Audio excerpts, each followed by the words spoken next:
दोस्तों एक राजेश नाम का लड़का होता है जो कि अपने भाइयों में सबसे छोटा होता है। राजेश की उम्र होती वही 19-20 साल।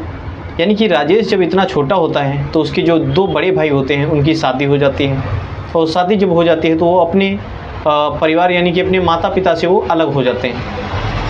दोस्तों ये सारी चीज़ें जो है राजेश देख ही रहा था, उसको बहुत ही अंदर अंदर से तकलीफ़ हो रही थी कि किस प्रकार से आखिर हमारे जो दो बड़े भाई हैं वो हमसे दूर हो गए, हमारे मम्मी पापा से दूर हो गए। दोस्तों वो जो है फिर अपने माता पिता को साथ में ही रखता था दूसरे घर पे, और वह जो है उसको पढ़ाई में बहुत ही मन लग रहा था। यानी कि साथ में घर का काम करने के बाद में वह जो है रातों रात तक जो है पढ़ाई लिखाई भी किया करता था। जब ये सारी चीज़ें उसके जो बूढ़े पिताजी होते हैं वो देखते हैं तो कहते हैं कि राजेश, मेरा दिल करता है कि तू जो है पटना जैसे बड़े शहर में जा और वहाँ पर रुक करके बड़े कॉलेज में पढ़ाई कर। हो सकता होगी अगर ऊपर वाले की दुआ रही तो शायद जो है तेरी किस्मत चमक जाएगी। दोस्तों जब उस अपने बाबूजी की ये जो है शब्द सुनता है तो राजेश के मन में जो है कुछ और मोटिवेट जागता है। वह जो है वो ठान लेता है कि ठीक है, आखिर जो है हमको एक बड़ा मुकाम हासिल ही करना है। वो घर से निकलता है, पटना जैसे बड़े कॉलेज में एडमिशन लेता है, और वह जब एडमिशन लेने के बाद में उसको मालूम होता है कि एक प्रोफेसर हैं वो काफ़ी अच्छी तरीके से एक फिजिक्स पढ़ाते हैं। वह जो है प्रोफेसर राम गोपाल शर्मा होते हैं। वो शर्मा जी के पास जाता है क्योंकि बहुत सारे लड़के उनके पास फिजिक्स पढ़ने के लिए जाते थे। वो भी जो है उनके पास कांटेक्ट किया और वो भी उनके यहाँ पढ़ाई करने के लिए जाने लगा। जब वहाँ पे शर्मा जी के पास में वो पढ़ाई करने के लिए जाता था, तब जैसे ही 1 महीना हुआ तो शर्मा जी की और राजेश की दोस्तों इस तरीके से मतलब जो है घुल मिल गए थे। यानी कि शर्मा जी उसको जो है अपने बेटे के तरीके से मानने लगे थे, क्योंकि उसके अंदर ऐसी काबिलियत, ऐसा कुछ स्वभाव ही था कि जो राजेश होता है वो जिससे भी बातें करता तो ऐसा लगने लगता था कि ये अपना ही बंदा है। दोस्तों राजेश जो शर्मा जी होते हैं वो कहते हैं कि बेटा तू जो है बाहर जो कमरा लेकर के रह रहा, क्यों ना जो है हमारा इतना बड़ा घर है यहीं पे तू रह करके काम काज मतलब जो है छोटा मोटा हमारा काम कर दिया कर, और यहीं पे तुम जो है हमारे साथ भी रहो। दोस्तों आप लोगों को बता दें जो शर्मा जी होते हैं उनके घर में बच्चा कोई भी नहीं रहता, यानी कि उनके औलाद कोई भी नहीं रहती। उनकी एक पत्नी होती है जिसका नाम होता है नैना, और वो अपनी पत्नी के साथ में इतने बड़े घर में रहा करते थे क्योंकि उनको पैसे की तो कोई प्रॉब्लम थी नहीं। इसीलिए राजेश जो है उनके घर पे आ जाता है और रहने लगता है। दोस्तों अचानक जो होती है एक ऐसी आपदा शर्मा जी के ऊपर फाट पड़ती है कि वो इस दुनिया से चले जाते हैं। फिर दोस्तों जो ये राजेश होता है, राजेश उनके घर पे ही रहने लगता है। उनकी जो पत्नी होती है जिसका नाम होता है नैना, नैना जो है दिखने में बहुत ही खूबसूरत महिला होती है। वो जब शर्मा जी इस दुनिया में नहीं रहते हैं तो रात का समय होता है, और रात का जब समय होता है तो नैना को नींद नहीं आ रही होती है। वो कहती है कि राजेश मुझे नींद नहीं आ रही और तुम्हारे जो है गुरुजी की याद सता रही है। हमारा अभी तक जो है हम उन्हीं के साथ में सोए लेटे हैं, मेरा मन नहीं लग रहा, मुझे नींद नहीं आ रही। क्यों ना जो है तुम ऐसा काम करिए, तुम हमारे जो बेड रूम है यानी कि डबल बेड है वो एक तरफ तुम लेट जाओ और एक तरफ हम लेट जाते हैं। दोस्तों राजेश का जो मन है वो पहले से ही वो जो प्रोफेसर की पत्नी यानी कि नैना मैडम हैं उनके तरफ था, और जब ये सारी चीज़ें जब वो सुनता है नैना मैडम के साथ तब वो जो है अंदर से बहुत ही खुश हो जाता है। लेकिन दोस्तों उसको क्या मालूम था कि आखिर जो है इस रात में आखिर होने वाला क्या है। दोस्तों जैसे ही 11:30 बजता है खाना पीना खाने के बाद में, दोस्तों वो जो नैना मैडम होती हैं वो राजेश के साथ में एक ऐसा क्राइम करने वाली होती है, एक ऐसा दोस्तों कांड करने वाली होती है कि आखिर आप भी सोचने पे मजबूर हो जाएंगे। आइए जानते हैं कि आखिर जो है वो जो नैना मैडम होती हैं राजेश के साथ में क्या करने वाली होती हैं। सुन करके दोस्तों आप लोग भी हैरान हो जाएंगे। तो नमस्कार, मैं देवेंद्र और आप देखने जा रहे हैं सच्ची घटना। दोस्तों ये वीडियो अंत तक जरूर देखिएगा। अगर इस चैनल पर नए हैं तो अभी चैनल को सब्सक्राइब कर लीजिएगा। प्यारा सा कॉमेंट जरूर करिएगा कि ये वीडियो आप लोग कहाँ से देख रहे हैं। तो डायरेक्टली चलते हैं सच्ची घटना की तरफ। दोस्तों ये सच्ची घटना होती है बिहार के एक मधुबनी ज़िले की। वहीं पे दोस्तों एक राधे श्याम नाम के एक परिवार रहता था। परिवार के मुखिया का नाम होता है राधे श्याम। उनके 3 लड़के होते हैं। बड़े वाले बेटे का नाम होता है मनोज, छोटे वाले का नाम दिनेश और सबसे जो छोटा नाम लड़का होता है उसका नाम होता है राजेश। दोनों अपने लड़कों की जो वो शादी कर देते हैं। शादी करने के बाद में हर एक पिता का यही सपना होता है कि सारे लड़कों की शादी जब हो जाएगी तो अपना जो है परिवार के साथ में अच्छे से रहेंगे। लेकिन दोस्तों उनको बिल्कुल भी नहीं था कि वो 2 जो बच्चे होते हैं उनके, वो इतने होशियार निकल जाएंगे कि आखिर जो है जब उनकी शादी हो जाती है तो वो अपने भाई से ही, अपने पिता से ही अलग हो जाते हैं। और उनका जो छोटा लड़का होता है जिसका नाम होता है राजेश, राजेश को ये चीज़ बहुत ही गलत लगती है। वो फिर अपने पिताजी के साथ में एक खेत में जो मकान होता है, एक घर होता है, वो अपने माता पिता के साथ में वहीं पे रहने लगता है। वो घर का काम काज करने के साथ में अपने जो है पिताजी के, बूढ़े पिताजी की जो है हाथ बटाता रहता था और जब समय मिलता था तो वह जो है अपनी पढ़ाई किया करता था।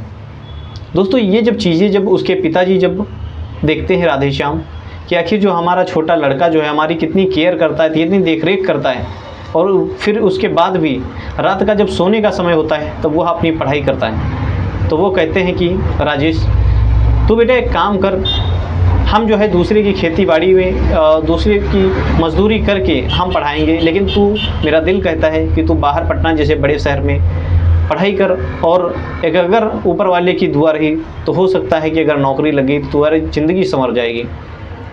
राजेश जब ये सारी बातें अपने बाबूजी की सुनता है तो वह भी जो कहता है कि ठीक है बाबूजी। वह फिर अपना सारा सामान पैक करता है और पटना में एक कॉलेज होता है, उसी कॉलेज में एडमिशन करवा लेता है।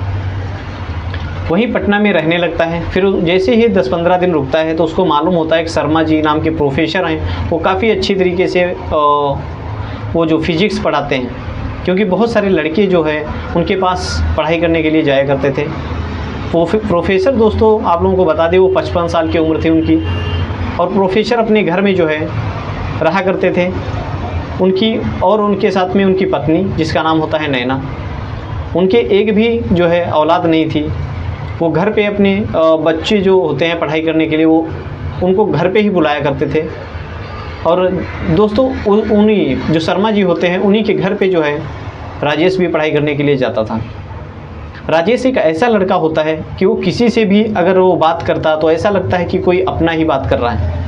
जो प्रोफेसर होते हैं उससे बहुत ही खुश हो जाते हैं और कहते हैं कि बेटा राजेश, क्यों ना तू जो है हमारे घर में, इतना बड़ा घर है, गाड़ी बंगला है, और तू इसी घर में रह और तेरा खर्चा पानी भी बच जाएगा और तू कुछ छोटी मीठी चीज़ें जो है हमारा काम भी कर दिया करेगा, जैसे सब्जी लाना है, कुछ घर का काम हो गया ऐसा। दोस्तों राजेश भी जो है इतना पैसे वाला नहीं था, गरीब था, इसीलिए जो है शर्मा जी के घर में ही वो रहने ही लगा था।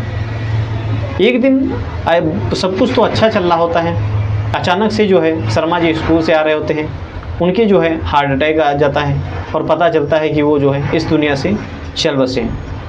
दोस्तों जी जैसे ही खबर जो राजेश को पता होती है तो राजेश को बहुत ही सदमा पहुंचता है। और उनकी जो पत्नी होती है नैना दोस्तों, राजेश की 55 साल की उम्र थी, लेकिन नैना की उम्र 40 साल ही होती है, क्योंकि राजेश जो है काफ़ी पैसे वाले भी थे, इसीलिए नैना शादी कर लिया था।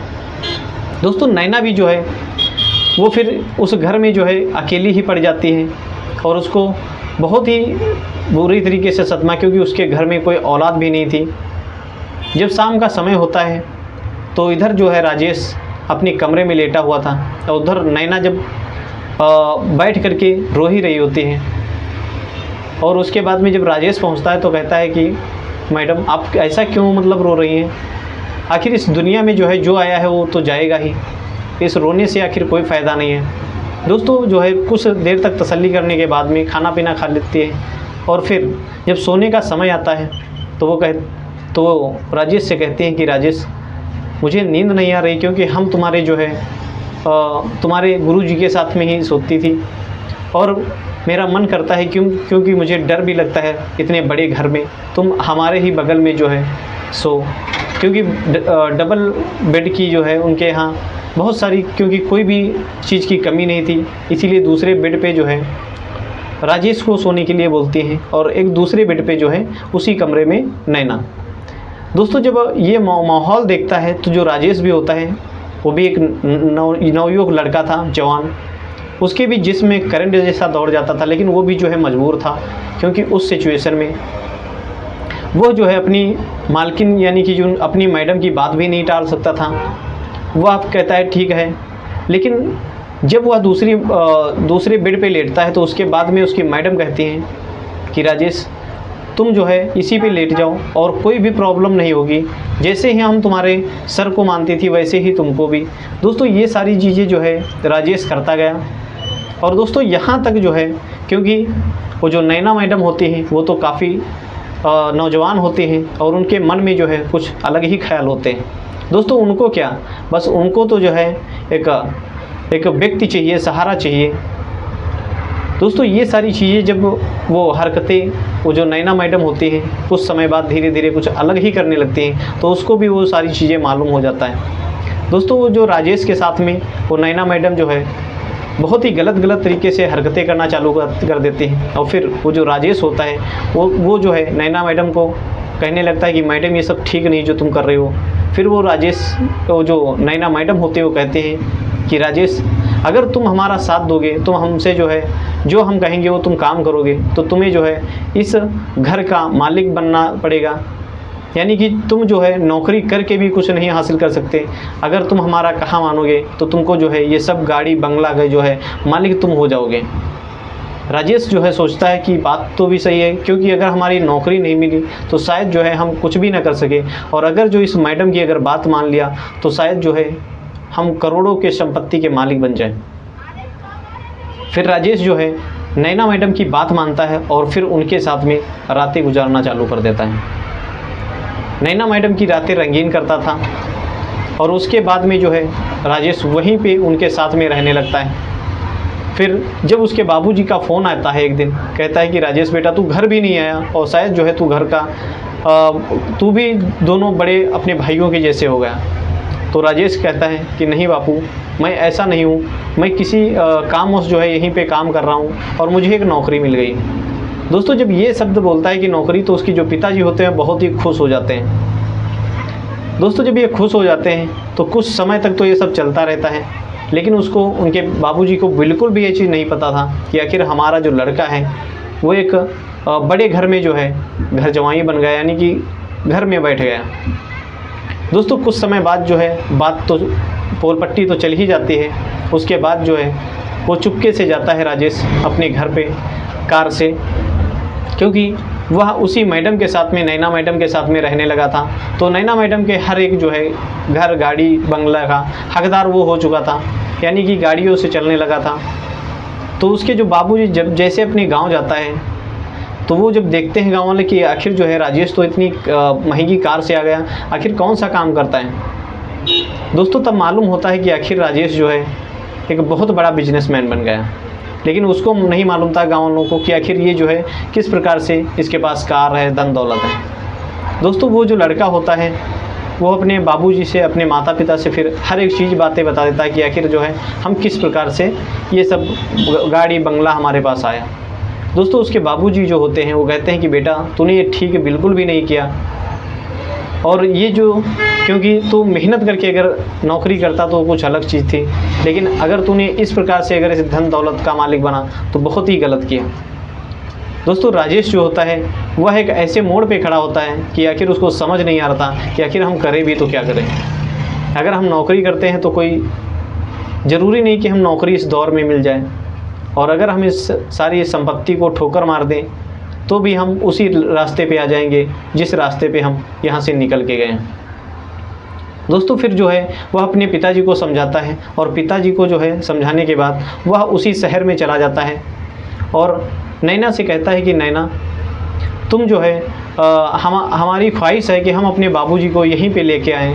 दोस्तों वो जो नैना होते हैं मैडम शर्मा जी की जो पत्नी, वो भी कहती हैं कि ठीक है अगर तुम्हारी यही ख्वाहिश है तो तुम अपने बाबूजी को यहीं पे लेकर के यहीं पे रह सकते हो। दोस्तों फिर जो राजेश होता है वो अपने बाबूजी को लेकर के पटना जैसे बड़े शहर में रहने लगता है, और फिर वो जो है अपने गांव वाले घर को छोड़ देता है। दोस्तों आप लोगों को क्या लगता है कि इस कहानी में जो राजेश होता है वह अपने शर्मा जी के साथ में, उनकी पत्नी के साथ में ये सब करके अच्छा किया या गलत किया? कमेंट बॉक्स में ज़रूर बताइएगा कि ये गलती राजेश की रही या नैना मैडम की। दोस्तों कमेंट बॉक्स में ज़रूर बताइएगा कि ये वीडियो आप लोगों को कैसी लगी। और हाँ, अगर इस वीडियो को, इस चैनल को अभी तक सब्सक्राइब नहीं किया तो चैनल को भी सब्सक्राइब कर लीजिएगा। और मिलते हैं किसी अगली वीडियो में, तब तक के लिए जय हिंद, जय भारत।